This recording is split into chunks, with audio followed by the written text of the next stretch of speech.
Hello, welcome friends to my new video. आज के video में हम बात करेंगे आइल्स के राइटिंग मॉड्यूल के टास्क 1 के दो जो बचे हुए टॉपिक्स हमारे इससे पिछले वाली वीडियो में रह गए थे। जैसा कि आपको मैंने उस वीडियो में बताया था कि आइल्स में टास्क 1 में टोटल 4 टाइप्स के क्वेश्चन आते हैं, जिसमें से कौन कौन सा होता है, graph with trend, comparative graph, maps and process recording.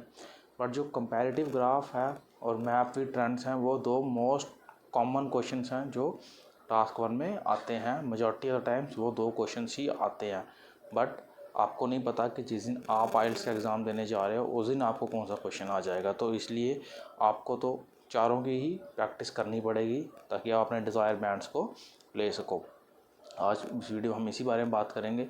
तो जो मेरे फ्रेंड्स इस चैनल पे नए हैं, जो हमारी फैमिली में नए ज्वाइन हुए हैं, जो मेरी वीडियो पहली बार देख रहे हैं, काइंडली मेरे चैनल को सब्सक्राइब करें, वीडियो को लाइक करें, हाँ, और शेयर करें, और साथ कमेंट भी करें। जो आपको अच्छा लगा, कोई अगर कमी लगी तो वो मेरे से आप कमेंट में पूछ सकते हैं। तो चलो without wasting any time we shall start. तो जैसे मैंने आपको बताया कि दो पॉइंट्स में वो बट दो टाइप्स बहुत ही ज़्यादा इंपॉर्टेंट है, comparative graph and graph with the trend. On the other hand उसके साथ साथ आपको दो टाइप्स और हैं जिनकी आपको प्रैक्टिस भी करनी पड़ेगी। आती वो थोड़ी कम है, बट आपको तो उसके लिए प्रैक्टिस प्रिपेयर करना पड़ेगा। वो कौन कौन सी टाइप्स हैं आपकी, मैप्स एंड प्रोसेस रिकॉर्डिंग। तो आज हम इन्हीं दोनों को डिस्कस करेंगे। आज की वीडियो में आपको बताऊंगा आपने किस तरह मैप्स एंड प्रोसेस रिकॉर्डिंग को करना है। तो चलो आज हम पहले मैप से ही स्टार्ट करते हैं। तो आज हम करेंगे मैप। इसमें बेसिकली आपको दो मैप्स दिए गए होंगे किसी एक सिटी के। उसमें क्या होगा कि वो सिटी का एक पास्ट का मैप होगा, ये दोनों पास्ट के होंगे, या एक पास्ट और एक प्रेजेंट का मैप होगा। तो उसमें आपको उन्होंने दो मैप्स दिखाए होंगे कि ये सिटी 2000 में ऐसी थी और 2010 में आके ऐसी हो गई है। तो अब आपने उसको एक्सप्लेन करना होता है अपने 150 वर्ड्स के अंदर कि आप उसको किस तरह से एक्सप्लेन करते हो। तो उसी को बोलते हैं मैप राइटिंग। आपने मैप लिखना होता है। बट अगर आपको मैप आता है, सबसे इजी क्वेश्चन है वो आपका मैप एक्सप्लेन करना ही होता है। बट शर्त है कि आपको मैप एक्सप्लेन करना आना चाहिए, आपको उसकी ट्रिक्स आनी चाहिए कि हमने मैप्स को एक्सप्लेन किस तरीके से करना है। अगर आपको नहीं आता फिर आपके लिए एक मुश्किल काम बन जाएगा, आपके मार्क्स जो हैं वो डिडक्ट हो जाएंगे बैंड्स। बट अगर आपको आता है तो फिर then it will become very easy for you to write the map and easily score your desired band scores. तो इसमें दो टाइप्स का मैप आता है, past with past and present और पास्ट का। तो इसमें आपने टेंस जो यूज़ करने हैं वो आपने यूज़ करने हैं अकॉर्डिंग टू द मैप्स की। जो मैप है आपने उसी के अकॉर्डिंग ही टेंसेस को उसमें यूज़ करना है, कि आपने देख लेना है कि आपका मैप जो है वो कौन सा है, आपने उसी के अकॉर्डिंग यूज़ करने हैं। और उन्होंने आपके मैप में क्या किया होगा, प्रेजेंट की जगह नाउ यूज़ किया होगा, या फिर टुडे भी वो यूज़ कर सकते हैं। बट आपको जब जहाँ पर उन्होंने लिखा होगा कि one map of year 2010 and second is of today, समझ लेना कि वो प्रेजेंट का मैप है। तो आपने उसी के हिसाब से वहाँ पे अपनी जो ग्रामर है उसको यूज़ करना। आपको वो आनी चाहिए कि आपने कौन से वर्ड से लिखने हैं, उसके लिए आपको टेंसेस आने चाहिए और आपके साथ में एक्टिव पैसिव वॉइस भी आनी चाहिए। तो अब आपने ये पता कर लिया कि आपका मैप कौन सा है। तो उसके बाद आपने कुछ मेन पॉइंट जो फॉलो करने हैं। सबसे पहले आपने मैप्स के जो बुलेट पॉइंट्स को ध्यान से पढ़ना है। जो क्वेश्चन साथ मिलेगा उसको आपने ध्यान से पढ़ना है। आपने उसके लिए एक प्लान करना अपने माइंड में कि आपने इसको किस तरह से राइट करना, एक टेम्पलेट बनाना अपने माइंड के अंदर, ठीक है। और इसमें आपका ओवरव्यू इंपॉर्टेंट होता है। आपने 1 से 2 लाइंस का ओवरव्यू भी लिखना है और उसको आपने मैप को अच्छे से स्टडी करना है कि आपको मैप में उन्होंने क्या क्या पूछा हुआ और क्या क्या उन्होंने बताया हुआ। इसमें आपको डायरेक्शंस गिवन होंगी, आपने उन डायरेक्शंस का प्रॉपर इस्तेमाल करना है। और उसके बाद आपको साथ में लिंकिंग वर्ड्स भी आने चाहिए, क्योंकि आप हर एक टाइम के बाद आफ्टर दैट इस्तेमाल नहीं कर सकते। उसके लिए आपको लिंकिंग वर्ड्स भी आने चाहिए। जैसे हम मैप देख रहे हैं आपकी स्क्रीन पे चल रहा है, अगर हम इसी को मान के चलें, इसमें उन्होंने एक सिटी का प्लान दिया कि वो सिटी 2000 में कैसी थी और आज के टाइम पे कैसी है। तो अगर हम देखें कि उसी मैप को हम एक्सप्लेन करें, हम किस तरह करेंगे कि वहाँ से जब हम एंट्रेंस पे आए, तो जब हम एंट्रेंस से एंटर हुए तो then towards your left hand side सामने एक ट्रैवल का ऑफिस है या कुछ भी है। यहाँ पे ट्रैवल या बस स्टैंड होगा या कोई रेलवे स्टेशन होगा, कुछ होगा, यहाँ पे आप ट्रैवलिंग कर सकते। ट्रैवलिंग में मूवमेंट, जहाँ से एक दूसरे आपको मोड ऑफ ट्रांसपोर्टेशन मिल जाएगा। उसके आगे ऊपर हम चले, फर्दर चलें लेफ्ट की तरफ, तो वहाँ पे आपका फिक्सर्स एरिया मतलब खाली है। उस 2000 में वो एरिया जो है वो खाली है। बट अब हम नाउ में अगर कंपेयर करें, इसको कंपैरिजन करें तो वहाँ पे आर्ट गैलरी, क्रॉकरी और स्टोर्स खुल चुके हैं। देन अगर हम फर्दर लेफ्ट की तरफ मूव करें, आगे स्ट्रेट चले, ऊपर फिक्सचर्स एरिया, वहाँ नीचे अब आपके नॉन फिक्सचर्स एरिया। उसके आगे हम नीचे आएँ, फर्दर राइट की तरफ आएँ तो वो एरिया जो है वो खाली है, मीन एम्प्टी है, वहाँ पे कोई कंस्ट्रक्शन नहीं की गई।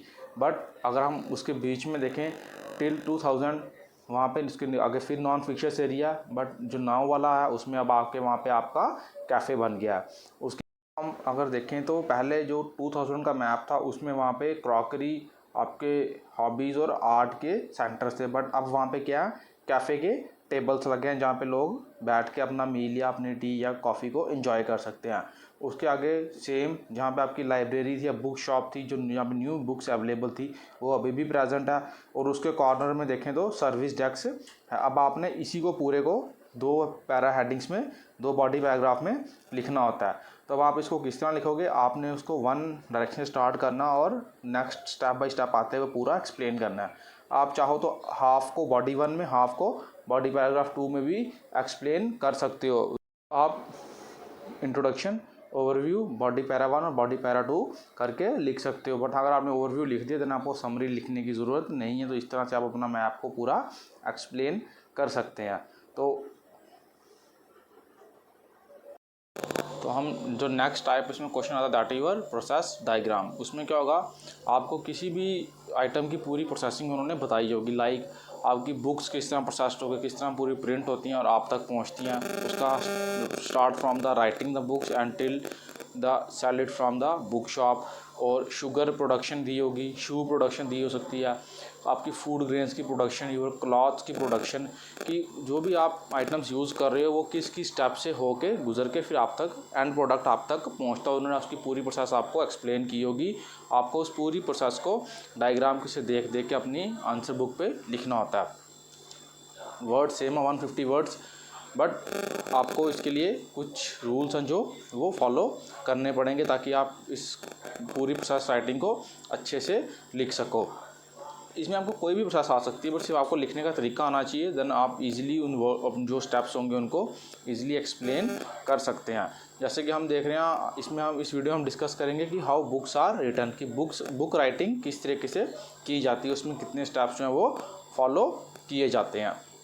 और इसमें आपको मेन जो है प्रेजेंट सिंपल टेंस आना चाहिए। आप प्रेजेंट सिंपल में ही लिखते हो, या फिर प्रेजेंट सिंपल आना चाहिए, या प्रेजेंट इंडेफिनेट टेंस आपको आना चाहिए, मेन जो इसमें यूज़ होगा। बट आपको जो 5 के 5 टेंसेस आपने उसमें मास्टर की होनी चाहिए। और आप प्रेजेंट इंडेफिनेट को लिखोगे इन पैसिव वॉइस। इसके लिए आपको एक्टिव पैसिव वॉइस दोनों आनी चाहिए, बट मेनली हम यूज़ करते हैं पैसिव वॉइस, बिकॉज वो जो स्टेप जो है आपके सामने नहीं हो रहा, वो हो चुका, तो आप इसलिए। और इसमें आपने क्या करना है कि आपको 10 to 15 प्रोसीजर्स जो वो लिंक्ड करना होता है। तो इसके लिए आपको लिंकिंग वर्ड्स आने चाहिए, क्योंकि आप बार बार आफ्टर दैट यूज़ नहीं कर सकते उसके बाद, क्योंकि वो फिर आपका रिपीटिशन में आ जाएगा, जिससे आपके बैंड्स हैं वो डिडक्ट हो सकते हैं। उसके लिए आपने क्या करना है कि first of them, after that, next step, ये आपको डिफरेंट टाइप्स के लिंकिंग वर्ड्स आने चाहिए। ये भी मैं आपको डाल दूंगा, इसके भी पिक, आपको उनका से लिंकिंग वर्ड्स जो है यूज़ कर सकते हो अपने बैंड स्कोर को इम्प्रूव करने के लिए। और उसके बाद आपने क्या करना है कि जैसे अब आपको सपोज 8 या 9 स्टेप्स हैं उस आपकी प्रोसेस डायग्राम में, तो आपने 5 एक में कर लेने एक्सप्लेन और 5 एक में कर लेने, बॉडी पैराग्राफ 1 और बॉडी पैराग्राफ 2 में।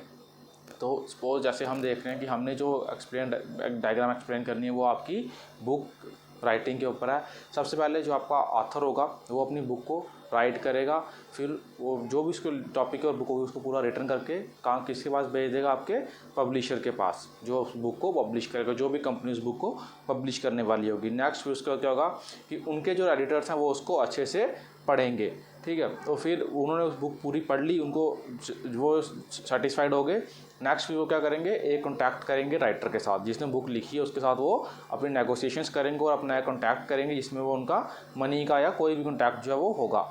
नेक्स्ट उसके बाद है क्या कि डिज़ाइनिंग ऑफ लेआउट, उसको वो डिज़ाइन और लेआउट उसका बनाएंगे, बुक हमने किस तरह से प्रिंट करनी है।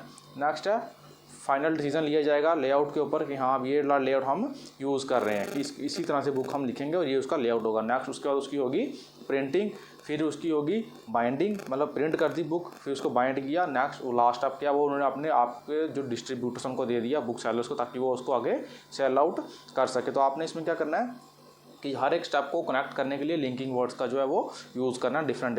अब जैसे इसमें 7 to 8 स्टेप्स हैं, तो आप 4 1 में लिख दो बॉडी पैराग्राफ 1 में, और 4 आप बॉडी पैराग्राफ 2 में लिख सकते हो। पर आपने ध्यान रखना है कि आपका जो 150 वर्ड से ऊपर वो नहीं जाए। टोटल 150 मिनिमम है, 180 तक जा सकते हैं। 150 वर्ड से नीचे नहीं होना चाहिए, 190 से ऊपर नहीं होना चाहिए, फिर आपके एग्जामिनर जो है वो चेक नहीं करेगा, उसको आपको कोई बेनिफिट नहीं होगा। अब हम इसमें देख लेते हैं। अब आपने क्या करना है कि जो भी आपको हेडिंग्स दी हुई है आपने उसको अच्छी तरह से पढ़ लेना है अपनी प्रोसेस रिकॉर्डिंग के। फिर आपकी जो भी जिस भी इमेज के जो प्रोसेस के ऊपर हेडिंग दी आपने उसको भी अच्छी तरह से गो थ्रू हो जाना है, उसको भी ध्यान से पढ़ना है कि उसमें लिखा क्या हुआ है। नेक्स्ट आपने क्या करना है, इसमें आप प्रेजेंट कॉन्टिन्यूस टेंस को यूज़ नहीं करते, वो आपने नहीं करना। नेक्स्ट फिर आपके इसमें आपको लिखने का जो है सेटअप क्या होगा, body paragraph 1, body paragraph 2, first आपकी introduction, then body para 1 and body para 2। इसमें हम ओवरव्यू नहीं लिखते, जो आपकी डायग्राम होती है प्रोसेस डायग्राम, इसमें हम इसका ओवरव्यू हम नहीं लिखते। बट आपने एक चीज़ का ध्यान रखना है कि आपने जो जितने भी प्रोसेस के स्टेप्स हैं उनको 2 पैरा में ही डिवाइड करके पूरा लिख देना विद अप्रोप्रिएट लिंकिंग वर्ड्स। जो भी आपको लिंकिंग वर्ड्स आपको आते हैं आपने उसको उसमें लिख देना है। तो ये हो गया आपका टास्क 1 कंप्लीट, जिसमें हमने 4 किए। कौन कौन से टाइप्स हमने किए इसमें, graph with trend, comparative graph, your maps and your process diagram. इसमें आपका ग्राफ जो दोनों है कंपैरेटिव और ग्राफ विद ट्रेंड, ये मोस्ट इंपॉर्टेंट है, मेजॉरिटी ऑफ द टाइम यही आते हैं एग्जाम में। वेयर है जो मैप और जो प्रोसेस डायग्राम है ये थोड़ा कम नंबर में आती है, काफ़ी कम आती है, बट आपको नहीं पता कि शायद आपकी बार में यही आ जाए। तो आपने उस चीज़ को अवॉइड करने के लिए दोनों की प्रैक्टिस भी प्रॉपरली करके जानी है। अगर आपको ये आ गई तब भी आप इजीली बैंड जो है वो स्कोर कर सकते हो। बट इसके लिए आपको अपनी टेंसेस और वोकैबुलरी, लिंकिंग वर्ड्स और सिनोनिम्स में काफ़ी ज़्यादा वर्कआउट करना पड़ेगा राइटिंग मॉड्यूल में अपने बैंड्स को इम्प्रूव करने के लिए। अदरवाइज़ आपके बैंड जो है वो इजीली सिली मिस्टेक्स करके वोकैबुलरी या ग्रामर या टेंसेस, एक्टिव पैसिव वॉइस की वजह से आपके जो सिली मिस्टेक्स होंगे और उससे आपके बैंड्स हैं वो डिडक्ट हो जाएंगे। और हाँ, अपने साथ में वर्ड रिपीटिशन भी नहीं करनी, उसके लिए आपको सिनोनिम्स आने बहुत ज़रूरी हैं, क्योंकि राइटिंग के बैंड्स हैं वो इसी में कटते हैं आपकी सिली मिस्टेक्स करके और आपकी ग्रामेटिक मिस्टेक्स के होने से। तो इसके लिए बहुत ज़रूरी है आपको सिनोनिम्स आने चाहिए। हाँ, मैं नेक्स्ट 1 या 2 एक सीरीज़ आएगी सिनोनिम्स की, उसमें आपको मैं इंपॉर्टेंट सिनोनिम्स बताऊँगा जो आपके आइल्स में यूज़ होते हैं। आपने उन सबको पढ़ के जाना है, कम से कम 3-3 वर्ड आपने हर एक के पढ़ के जाना है, ताकि आपको रीडिंग में भी वो कभी कभी काम आता है, राइटिंग में और स्पीकिंग में।